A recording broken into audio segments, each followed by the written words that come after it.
അപ്പസ്തോല പ്രവർത്തനങ്ങൾ 24-ാം അധ്യായം. കുറ്റാരോപണം. 5 ദിവസം കഴിഞ്ഞ് പ്രധാന പുരോഹിതനായ അനനിയാസ് ഏതാനും ജനപ്രമാണികളോടും അഭിഭാഷകനായ തെർത്തൂളൂസിനോടും കൂടെ അവിടെ എത്തി.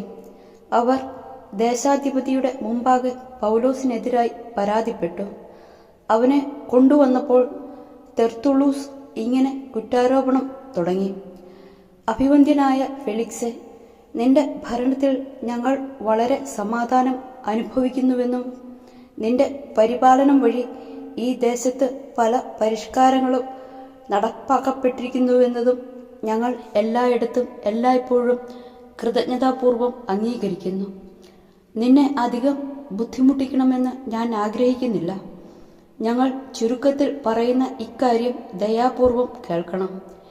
ഈ മനുഷ്യൻ ശല്യക്കാരനും ലോകം മുഴുവനുമുള്ള യഹൂദരുടെ ഇടയിൽ ഒരു പ്രക്ഷോഭകാരിയും ആണെന്ന് ഞങ്ങൾ ഗ്രഹിച്ചിരിക്കുന്നു. ഇവൻ നസറായ പക്ഷത്തിൻ്റെ പ്രമുഖ നേതാവുമാണ്. ദേവാലയം പോലും അശുദ്ധമാക്കാൻ ഇവൻ ശ്രമിക്കുകയുണ്ടായി. എന്നാൽ ഞങ്ങൾ ഇവനെ പിടികൂടി. നീ തന്നെ ഇവനെ വിസ്തരിക്കുന്ന പക്ഷം ഇവനെതിരായുള്ള ഞങ്ങളുടെ ഈ ആരോപണങ്ങളെക്കുറിച്ച് ഇവനിൽ നിന്ന് തന്നെ നിനക്ക് ബോധ്യമാക്കുന്നതാണ്. ഇതെല്ലാം ശരിയാണെന്ന് പറഞ്ഞുകൊണ്ട് യഹൂദരും കുറ്റാരോപണത്തിൽ പങ്കുചേർന്നു. ഫെലിക്സിന്റെ മുമ്പിൽ സംസാരിക്കാൻ ദേശാധിപതി ആംഗ്യം കാണിച്ചപ്പോൾ പൗലോസ് പറഞ്ഞു, വളരെ വർഷങ്ങളായി നീ ഈ ജനതയുടെ ന്യായാധിപൻ ആണെന്ന് മനസ്സിലാക്കിക്കൊണ്ട് എൻ്റെ മേലുള്ള കുറ്റാരോപണങ്ങൾക്ക് ഞാൻ സന്തോഷപൂർവ്വം സമാധാനം പറഞ്ഞുകൊള്ളട്ടെ. നിനക്ക് തന്നെ മനസ്സിലാക്കാവുന്നതുപോലെ ജെറൂസലേമിൽ ഞാൻ ആരാധനയ്ക്ക് പോയിട്ട് 12 ദിവസത്തിലധികമായിട്ടില്ല. ഞാൻ ദേവാലയത്തിലോ സിനഗോഗുകളിലോ നഗരത്തിലെവിടെയെങ്കിലുമോ വെച്ച് ആരോടെങ്കിലും തർക്കിക്കുന്നതായോ ജനങ്ങളെ സംഘടിപ്പിക്കാൻ ശ്രമിക്കുന്നതായോ അവർ കണ്ടിട്ടില്ല. ഇപ്പോൾ എനിക്കെതിരായി കൊണ്ടുവരുന്ന ആരോപണങ്ങൾ തെളിയിക്കാനും അവർക്ക് സാധിക്കുകയില്ല. എന്നാൽ നിന്റെ മുമ്പിൽ ഇത് ഞാൻ സമ്മതിക്കുന്നു. അവർ ഒരു മതവിഭാഗം എന്ന് വിളിക്കുന്ന മാർഗമനുസരിച്ച് ഞങ്ങളുടെ പിതാക്കന്മാരുടെ ദൈവത്തെ ഞാൻ ആരാധിക്കുന്നു. നിയമത്തിലും പ്രവചന ഗ്രന്ഥങ്ങളിലും എഴുതപ്പെട്ടിരിക്കുന്നവയെല്ലാം ഞാൻ വിശ്വസിക്കുകയും ചെയ്യുന്നു. നീതിമാന്മാർക്കും നീതിരഹിതർക്കും പുനരുത്ഥാനമുണ്ടാകുമെന്നാണ് ദൈവത്തിലുള്ള എൻ്റെ പ്രത്യാശ. ഇവരും ഇത് തന്നെ പ്രത്യാശിക്കുന്നവരാണ്. ദൈവത്തിൻ്റെയും മനുഷ്യരുടെയും നേർക്ക് എല്ലായ്പ്പോഴും നിഷ്കളങ്കമായ മനസാക്ഷി പുലർത്താൻ ഞാൻ അത്യന്തം ശ്രദ്ധാലുവാണ്.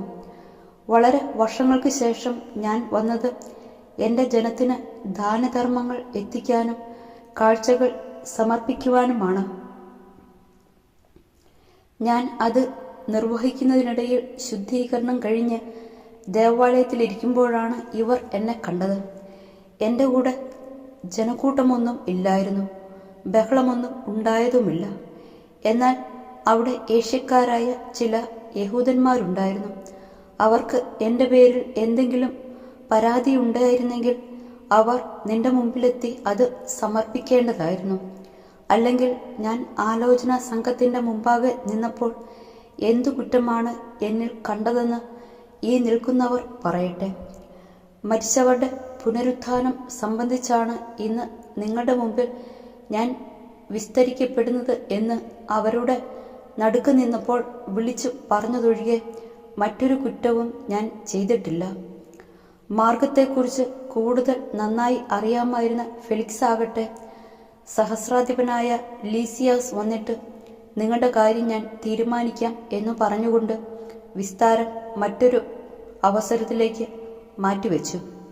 അവനെ തടവിൽ സൂക്ഷിക്കണമെന്നും എന്നാൽ കുറേയൊക്കെ സ്വാതന്ത്ര്യം അനുവദിക്കണമെന്നും സ്വന്തക്കാരിൽ ആരെയും അവനെ പരിചരിക്കുന്നതിൽ നിന്ന് തടയരുതെന്നും അവൻ ശതാധിപന് കൽപ്പന കൊടുത്തു.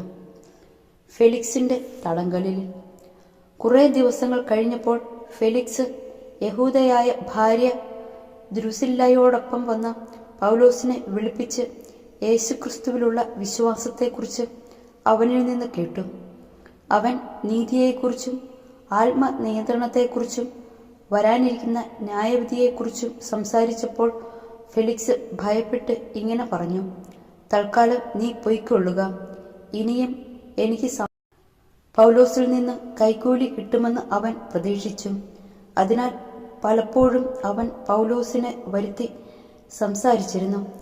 2 വർഷം കഴിഞ്ഞ് ഫെലിക്സിന്റെ പിൻഗാമിയായി പോർസിയൂസ് ഫെസ്തൂസ് വന്നു.